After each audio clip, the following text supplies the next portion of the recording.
Assalamualaikum Mbak Agung, salam sejahtera bagi kita semua. Kami dari kelompok 6 yang beranggotakan Amira, saya sendiri Giska, Latifa, Natali Ire, dan juga Talia yang akan mempresentasikan studi kasus kami yaitu mengenal Canva sebagai startup unicorn pertama di Australia. Berikut ini merupakan beberapa topik pembahasan kami. Yang pertama yaitu introduction, yang kedua value proposition, yang ketiga industri analisis, yang keempat idea generation, yang kelima business model, yang keenam lesson learning, yang ketujuh conclusion, dan yang kedelapan luar referensi.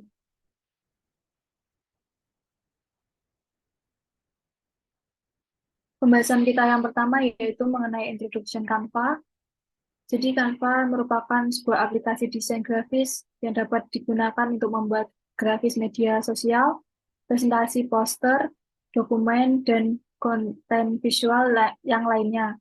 Aplikasi ini juga menyediakan beragam contoh desain untuk digunakan secara gratis, dan Canva ini didirikan di Sydney, Australia pada tanggal 1 Januari 2012.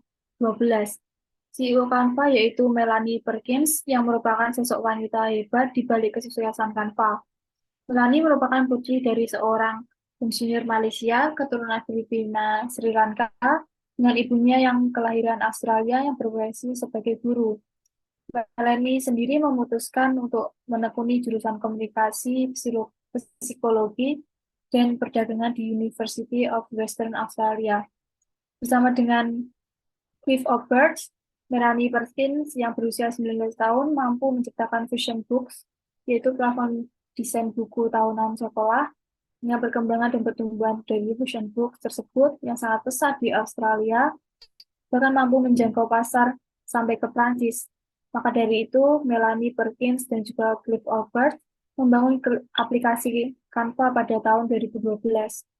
Setelah beberapa usaha untuk mendapatkan investor dan mengalami beberapa penolakan, hal itulah yang mengantarkan keduanya menghadiri beberapa undangan dan bertemu dengan mantan eksekutif Google, yaitu Cameron Adams. Mereka bertiga menyadari bahwa adanya masalah dalam membuat desain, desainnya yang terlalu mahal dan juga rumit. Oleh karena itu, Canva hadir untuk membantu semua orang dalam membuat desain yang sederhana dan semudah mungkin.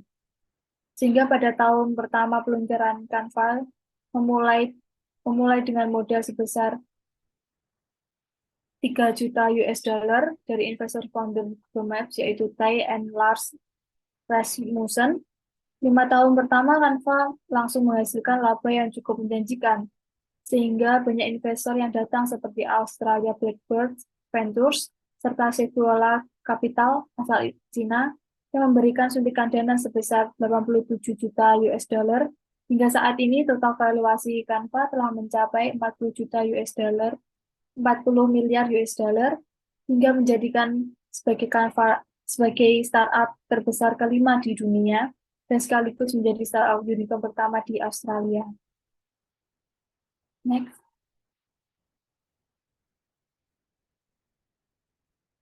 Selanjutnya ada value proposition, ada product and service. Canva merupakan aplikasi desain grafis yang dibuat untuk memudahkan pengguna untuk membuat logo, poster, presentasi, dan lainnya. Selanjutnya ada Gen Creators, kemudahan saat membuat desain grafis menggunakan Canva yang akan membantu mendesain dengan template-template yang disediakan, memberikan kemudahan untuk mengerjakan desain secara berkelompok walaupun di berbeda tempat dengan menggunakan link akses. Yang terakhir ada Paint Relievers, dapat membuat desain grafis walaupun tidak memiliki kemampuan atau basic mendesain. Industri analisis. Canva termasuk ke dalam industri internet software and service, industri yang relatif kecil terutama terlibat dalam memungkinkan platform, jaringan, solusi, dan layanan untuk bisnis online dan memfasilitasi interaksi customer dan penggunaan layanan berbasis internet.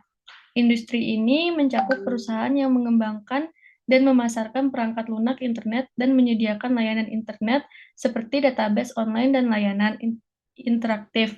layanan pendaftaran alamat web, konstruksi database, dan layanan desain internet. Industri ini biasa digunakan oleh orang-orang kantoran untuk kerja, anak SMA, SMP untuk membuat tugas, mahasiswa untuk presentasi atau rapat, dan masih banyak lagi. Pada saat keadaan seperti ini, internet sangat diperlukan terutama untuk mengerjakan sesuatu sekarang semua dapat dikerjakan dengan online, jadi tidak perlu menulis atau membuat dengan tangan.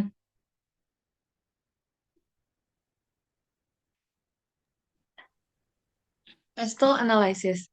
Yang pertama ada political. Dikarenakan unicorn Canva berasal dari Australia, maka dalam faktor politik, Canva sangat menyesuaikan sistem pemerintahan Australia, yang dimana didasarkan pada tradisi demokrasi liberal, di dalamnya termasuk ada toleransi beragama, kebebasan mengeluarkan pendapat, dan berserikat. Yang kedua ada economic. Daya beli customer terhadap suatu produk atau jasa yang diperjualbelikan sangat dipengaruhi pada pendapatan, harga, tabungan, dan hutang. Terutama pada pertumbuhan ekonomi untuk segmentasi pasar pemakaian Canva. Kekuatan ekonomi Australia terlihat jelas dalam beberapa tahun terakhir kemarin karena kemampuannya untuk masih bisa bertahan dari sejumlah kejadian internal dan eksternal yang ada. Sosial. Dengan adanya tren ataupun lifestyle, Canva tentunya dapat mengasistensi para customer agar Canva dapat terus melakukan upgrade atau update dalam mengikuti perkembangan zaman. Canva hendaknya dapat mengembangkan fitur-fitur maupun untuk mempertimbangkan hal-hal lainnya yang berpengaruh terhadap pemakaian aplikasi Canva. Teknologi. Teknologi ini menjadi salah satu faktor penting yang tentunya dapat mendorong perkembangan suatu usaha, serta mempermudah jalannya suatu usaha tak terkecuali Canva. Disebutkan bahwa Canva adalah internet software dan services yang dimana merupakan alat desain dan penerbitan online yang praktis, gampang digunakan, dan murah. Environment. Saat ini lingkungan Australia sedang menghadapi ancaman yang sangat besar, seperti kebakaran hutan yang terus-menerus, hilangnya habitat, perubahan iklim, polusi, dan masih banyak lagi. Namun perusahaan Canva tidak menimbulkan kerusakan atau pencemaran terhadap lingkungan karena tidak memiliki produk dan hanya menyediakan layanan aplikasi yang digunakan untuk desain grafis. Yang terakhir ada legal. Australia memiliki kerangka perlindungan customer yang cukup kuat untuk melindungi hak-hak customer. Ada banyak fitur Canva yang bebas untuk digunakan atau free, dan ada juga yang berbayar, Canva Pro. Jika customer ingin membuka fitur lebih banyak, maka mereka harus membayar tiap bulan untuk menikmatinya. Next. Porter Five Forces Analysis. Yang pertama ada Threat of a Trend. Canva sendiri tidak memiliki terlalu banyak pesaing karena membuka suatu bisnis di industri internet software and services tidaklah gampang. Beda sama di industri kuliner. Customer juga tidak gampang untuk berpindah atau berpaling ke aplikasi lain karena Canva sudah memberikan layanan yang sangat baik dan aplikasi yang gampang untuk digunakan untuk membuat suatu desain. Yang kedua ada threat of substitute. Pengguna Canva dapat berpindah ke platform desain grafis yang lain dengan mudah jika mereka menemukan aplikasi atau platform lain yang memiliki penawaran atau fitur menarik lainnya yang lebih banyak dari Canva. Bargaining power of suppliers. Canva sendiri tidak menggunakan supplier karena tidak ada membuat produk. Mereka hanya ada berkolaborasi atau bekerja sama dengan bisnis lain untuk mengembangkan layanannya. Canva juga merekrut sekelompok kecil kreator dari negara tertentu untuk membantu mereka membuat program terbaik bagi customer mereka. Kemudian ada bargaining power of buyer. Jumlah peminat pada platform desain akan terus meningkat. Hal tersebut karena adanya perkembangan teknologi yang mengharuskan semua orang berjalan beriringan dengan teknologi yang ada. Sehingga untuk membuat desain, mereka didorong untuk membuat desain secara online. Yang terakhir ada rivalry of competitors. Canva memiliki beberapa keunggulan dengan kemudahan akses, harga yang terjangkau, dan banyaknya fitur yang dapat digunakan secara gratis. Next.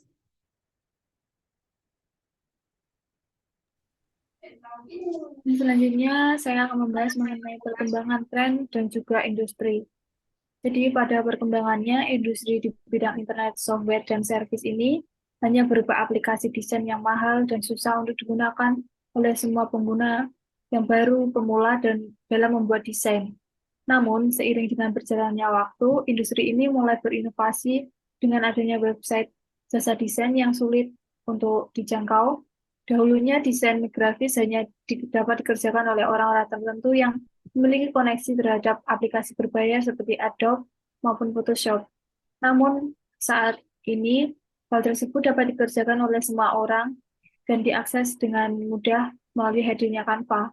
Canva juga menyediakan layanan berbayar untuk membuat template dan elemen lebih banyak.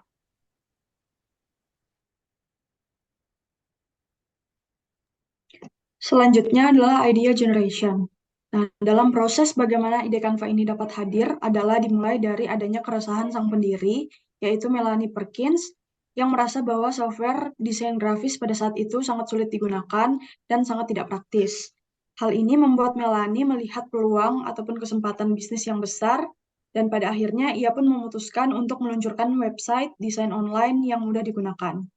Nah, pada awalnya Melanie meluncurkan Fusion Books yang ia jajakan ke sekolah-sekolah dan diiklankan secara online dengan bermodalkan pinjaman bank sebesar $5.000. Dan pada akhirnya Fusion Books ini mengantarkan Melanie pada penghargaan Innovator of the Year tahun 2009 di Perth. Setelah merilis Fusion Books, Melanie kemudian mengembangkan ide bisnisnya dengan mendirikan website dengan nama Canva Chef, yang menjadi gagasan aplikasi Canva. Nah, sehingga pada 2010, Melanie menyampaikan idenya kepada para calon investor mengenai Canva, yang mana merupakan sebuah aplikasi desain grafis yang mudah digunakan, yang tentunya memudahkan orang-orang dalam merancang segala sesuatu seperti grafik web, poster, undangan, dan lain-lain. Hal ini membuat banyak investor bersedia masuk dan menyuntikkan modal untuk Canva. Dan tidak berhenti dengan itu, ide selanjutnya yang dikeluarkan atau dikembangkan oleh Canva adalah Canva Design School, yang merupakan platform baru yang menjadi seri workshop dan pusat sumber daya guru yang didesain untuk meningkatkan literasi visual dunia.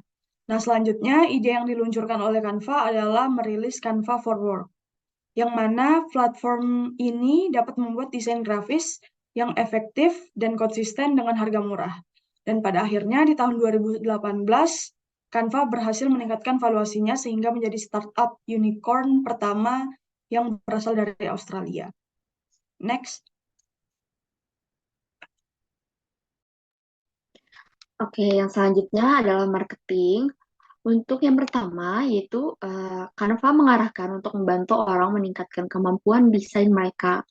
Canva juga memiliki banyak sekali pilihan template gratis, tetapi untuk memakai gambar atau grafik, mereka juga menyediakan di premium membership. Lalu yang kedua, Canva menggunakan visi di hampir semua marketingnya, yaitu dengan framework yang dikenal dengan jobs to be done. Ini didasarkan pada gagasan bahwa customer mencoba mencapai sesuatu dalam produk. Misalnya, seseorang mungkin ingin membuat grafis desain media sosial untuk studi mereka dengan cepat. Atau seseorang mungkin ingin membuat iklan tanpa repot menggunakan alat rumit seperti Photoshop. Canva memenuhi kebutuhan umum orang-orang yang bekerja di bidang kreatif dan menunjukkan kepada mereka bahwa mereka dapat menyelesaikan tugas mereka secepat kilat. Lalu yang ketiga, Canva juga memakai influencer marketing yang telah menjadi bagian integral dari strategi marketing media sosial mereka. Canva bekerja sama dengan Guy Kawasaki, seorang influencer teknologi dan spesialis marketing. Kerjasama ini membantu mereka melipat gandakan customer hanya dalam beberapa bulan. Guy Kawasaki tidak hanya membantu Canva menarik lebih banyak customer, tetapi ia juga membagikan dukungan dan rekomendasi kepada jutaan pengikutnya. Dengan bekerja sama dengan influencer teknologi, Canva dapat dengan cepat menjangkau audiens yang lebih luas dan dengan cepat mendapatkan pengguna baru. Yang keempat, Canva bukanlah brand yang berinvestasi besar-besaran dalam iklan. Tidak seperti kebanyakan perusahaan rintisan yang mengandalkan iklan untuk menyebarkan berita tentang produk atau layanan mereka. Canva lebih memilih untuk membuat produknya dikenal dari mulut ke mulut dan bukti sosial. Dengan memakai marketing seperti ini, mereka berhasil karena orang cenderung mencoba suatu produk jika mereka melihat orang membicarakannya, terutama ketika mereka melakukannya dengan gratis. Lalu terakhir, di balik itu semua, tujuan utama dari marketing Canva yaitu mereka membuat customer mendaftar membership dengan cara mudah, yaitu dengan opsi satu klik atau hanya menggunakan email. Lalu dia juga menggunakan deretan ide desain untuk mendorong penggunaan produk.